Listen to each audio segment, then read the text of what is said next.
Good morning, America. It's 5:58 a.m. on September 30th, 2020. Yes, I watched the debate last night and I reviewed it up until now. Let's call a spade a spade. Biden is a straight up liar. As a psychologist, school counselor, licensed clinical social worker, and behavior analyst, it's appalling to watch the crap. But the reality is, if you understand what's happening, it was straight up Biden, and Chris, by the way, using gaslighting tactics. The American people need to understand the gaslighting tactics that the left used for once and for all. So gaslighting is a tactic in which a person or entity, in order to gain more power, makes a victim question things to the degree that they can't even discern what is true fact anymore. So it's all done on purpose. It's done to trick your mind so that you, at one point, don't even know what to believe, what's false information, what's actually going on. So this is how some people might have felt during the debate. This is how people feel when they're talking to a Democrat sometimes, or someone from the left. So you might have this argument saying that the sky is blue, and they're convincing you that the sky is green, and you go in circles, and they say the sky is green, it's a fact. They say it with a sweet smile, and you're saying the sky is blue. And after a few minutes, they say, well, because there's a hot air balloon in the sky, and the hot air balloon is green, so don't you see the sky is green? And you're like, oh, so there is green in the sky, and you get all confused, and you walk away, and you're like, what? We were talking about the sky, not the hot air balloon. And that's the power of the left. That's the power of what they do. They take you off on a tangent. They take you off to think about something else. They don't answer the question.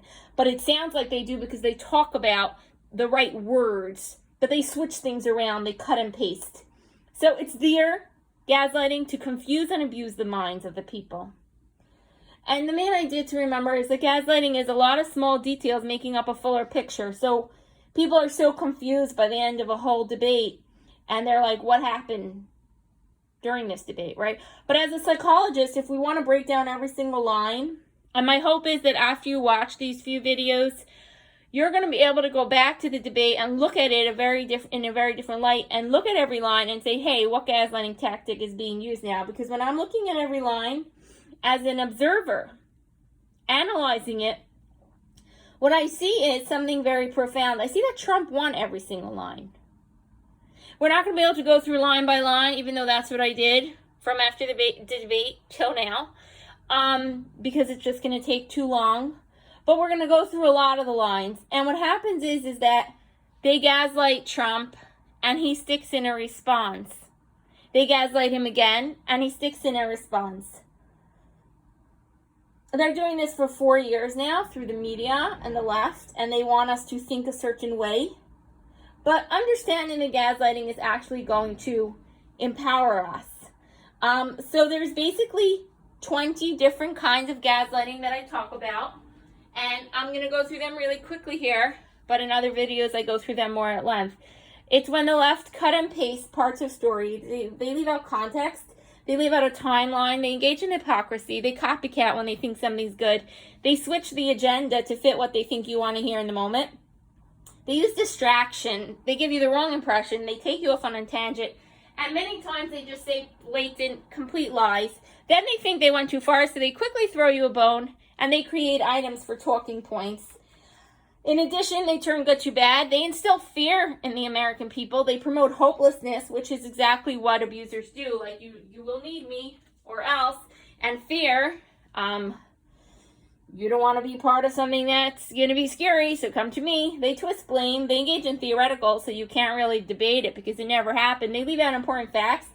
They switch credit and blame, and they are very notorious for their double standards. So those are the 20 different gaslighting tactics that are used constantly. But through the debate last night, what I did as each line came about was look at it as a piece of analysis. And really, they just kept using these gaslighting tactics. So they start off the debate by raising the issue of the Supreme Court justice. And what happens is that Trump wins that one right away. He says, I'll tell you very simply, we won the election. And elections have consequences. And we have the right to choose her. And the Democrats would have done this exact thing. And right then he calls them out actually on their double standards. And what Vice President, or previous Vice President Joe Biden then says is that the American people have a right to say who they want in the Supreme Court, and that happens when they vote. And they said that they're not getting he says that we're not getting a chance now because we're in the middle of an election. And I hate to break it to Biden, but we're actually in the middle of a debate, not an election. And it's actually in the middle of President Trump's term. So he can go to rallies and then he can help facilitate peace treaties because he is in the middle of his term. And this is actually a gaslighting tactic where he just puts in something, total distraction, takes you off on a tangent, and it's really a complete lie. This is not really how the Constitution sets it up to be. Then he says, let's talk about Obamacare, and that's a gaslighting tactic right there. He goes on to something else. He gives you a wrong impression. And he just starts to talk about a talking point. And he says that what's at stake is that the president wants to get rid of Obamacare. Now, first of all, that's very good because before Obamacare in the olden days, we all had very good insurance that we were able to get, and we were able to go to whichever doctors we wanted based on our private health care. But he says that it will strip 20 million people from having health insurance now, and he also sticks in that he's not opposed to the justice, and he just constantly keeps engaging in flat-out lies. He switches good to bad. So something that Trump is doing to try to repeal Obamacare is very good for us, and he'll just portray it in a very bad light with complete lies. This is a gaslighting tactic. He gives you the wrong impression, he leaves out facts, and he says, like, this is why, and he doesn't even answer the question of why President Trump can't do something in his term while he's president because he's so busy taking off on a tangent, and he knows now you're just thinking about Obamacare. So he also just says that there's 100 million people who have pre-existing conditions and they'll be taken away as well. So again, he's just taking off on a tangent, trying to put numbers in your mind, and Trump then goes back to the facts. There aren't 100 million people with pre-existing conditions, and he goes back to the question at hand. So he really wins this one by staying on topic, and he says that, I was elected for 4 years, and it's still in the middle of his term. So we have a president. Our president, luckily, is President Trump, and he needs to do what he needs to do.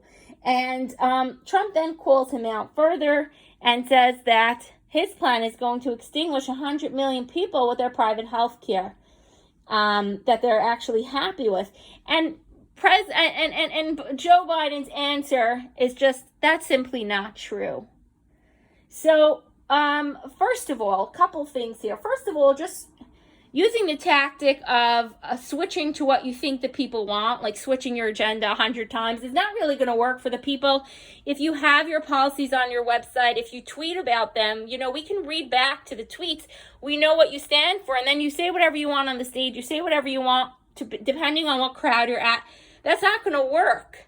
And we can't really believe your word because we've seen you in office, Biden. But second of all, just saying with a sweet smile that's simply not true, or that's a lie, doesn't tell us anything. But when we see actual truth, actual action, we get a stimulus check, the borders are being more secured, our taxes are being lowered. That's what we want. We want action. We don't care about what you're saying, that you can just flip and say what you want. But we have to realize that every single sentence of the debate was really engaging in another gaslighting tactic. Now, Biden talks about things that will happen under his proposal. And that's exactly what it is. It's a proposal. He does not have action plans. He has proposals. And this is distraction. And Trump calls him out on it again. And he says that's not what you've said and that's not what your party is saying. And he says at the moment, and Biden just keeps saying at the moment whatever he feels like. And again, he just says this is simply a lie. So Trump calls him out again and says, your party doesn't say it. Your party wants to do socialized medicine and socialized healthcare. And Trump keeps calling him out very clearly. This is a win. Trump won healthcare. Now, Biden knows one thing that's going to talk to his supporters, he's hoping, is just to keep bringing up the 200,000 people who died during coronavirus. Now, he doesn't realize that the people realize that it was projected that much more people would die, and thank God Trump did a lot of things to protect us. And frankly, 180,000 people died from the flu under Biden's watch. What does price of rice have to do with China? I mean, except that it's a China virus. But the point is that this point that he's bringing up in the middle of nowhere, that 200,000 people died, if you're following where I'm in the debate, it didn't come in at all. But he wants to use distraction. He wants to go off on a tangent. He wants to bring in the wrong impression. And he's not giving the context of the 200,000 people, looking at our low mortality rate and looking at everything that Trump did to help stop the virus. Now, Trump accurately then actually tells him back that if you would have been in charge, it would have been 200 million people that died, not just 200,000. And in addition, Biden did not want Trump to ban China, which was heavily infected, and he didn't want him to ban Europe. So then, as they're about to get to the meat of this issue, Chris stops it, and he gives Biden back the time. He stops it. And he also, in general, gives Biden, he stops it at the meat of it. Now, he also, in general, gives Biden more time. If you clock it, you will see that. And, again, Biden then does something very interesting. He brings up words that he knows the left care about. It does not have to fit into anything that he's talking about. It does not have to be part of anything, as long as he's saying the word. So he brings in the word Roe v. Wade, just as a word. He says it's on the ballot. And Trump said, you don't know. It's not on the ballot.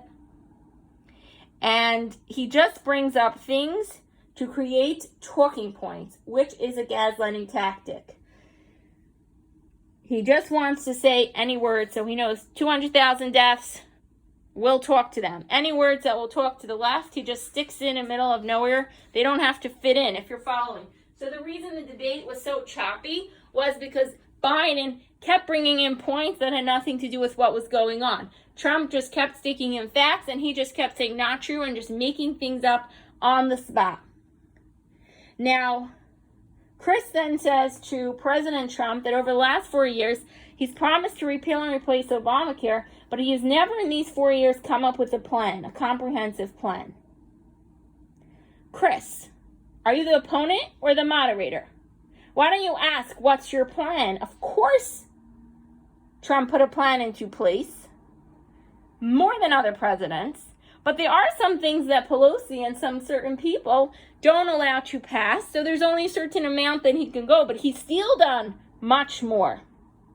So Trump starts to quote his plan, and shockingly, Chris starts to debate him. Chris says, that's not a comprehensive plan.